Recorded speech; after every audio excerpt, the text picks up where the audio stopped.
Welcome to Kishore academy. இன்றைக்கி இந்த வீடியோவில் 6th standard maths English medium 3rd midterm test 2024 உள்ள கொஸ்டின் பேப்பரோட சொல்யூஷன்ஸ் என்னென்னு பார்க்க போகிறோம். ஃபில்லிங் த பிளாங்க்ஸ் இந்த வீடியோவில் ஆன்சர்ஸ் என்னென்னு பார்க்க போகிறோம்.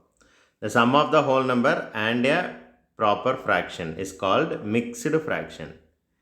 MIXED mixed fraction. ஃப்ராக்ஷனுக்கு அங்கேயே ஸ்பெல்லிங் இருக்குது. ஸோ ஸ்பெல்லிங் மிஸ்டேக் இல்லாமல் என்ன செய்யணும், எழுதணும். Okay, right. Mixed fraction. ஃப்ராக்ஷனுக்கு இந்த ஸ்பெல்லிங் இருக்குது. மிக்ஸ்டு ஃப்ராக்ஷன் எழுதணும்.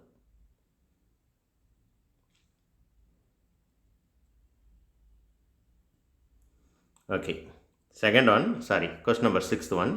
Dash is the integer which is neither positive nor negative. அப்படின்னா என்ன அர்த்தம் அப்படின்னா, பாசிட்டிவும் கிடையாது நெகட்டிவும் கிடையாது. நெய்தர் நாருக்கு வந்து அதுதான் மீனிங். பாசிட்டிவும் கிடையாது நெகட்டிவும் கிடையாது. அது எது அப்படின்னா 0. ஓகேவா? Yes. 7th one, perimeter of a rectangle.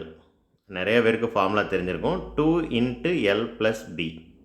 Bracket போட்டால் மல்டிப்ளிகேஷன் அப்படின்னு அர்த்தம். அதனால் நம்ம சொல்லும்போது 2 × L + B அப்படின்னு நம்ம என்ன செய்வோம், சொல்லுவோம். ஸோ இந்த ஃபார்முலா எப்படி வந்துச்சு அப்படிங்கிறது தெரியணும் இல்லையா? ஸோ ரெக்டாங்கிள் எல்லாருக்கும் எப்படி இருக்கும் அப்படிங்கிறது தெரியும். இதில் ஜென்ரலாக நம்ம இதை என்ன செய்வோம், லென்த்துன்னு சொல்லுவோம். இதுவும் லென்த்து தான். இதை நம்ம என்னென்னு சொல்லுவோம், பெர்த்துன்னு சொல்லுவோம். இதுவும் பெர்த்து தான். ஸோ எத்தனை பெர்த் இருக்குது?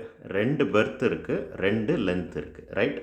பெரிமீட்டர்னால் என்ன செய்யணும், எல்லா சைடையுமே என்ன செய்யணும், கூட்டணும். அப்போ L + L, B + B. Right. அப்போ 2L, எல்லையும் ஆட் பண்ணால் 2L, பியையும் ஆட் பண்ணால் 2B. ரைட், தெரியும் இல்லையா? இப்போ இந்த ரெண்டுலேயும் காமனாக இருக்கிற எல்லை தூரடுங்க. அப்போ 2 × L + B. இப்படி தான் இந்த ஃபார்முலா வந்துச்சு.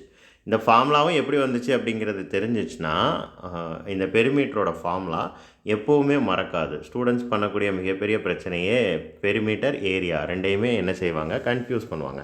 அப்போ பெரிமீட்டர் ஃபார்முலா எப்படி வந்துச்சுன்னு தெரிஞ்சிச்சுன்னா பெரிமீட்டரோட ஃபார்முலா மறக்கவே மறக்காது.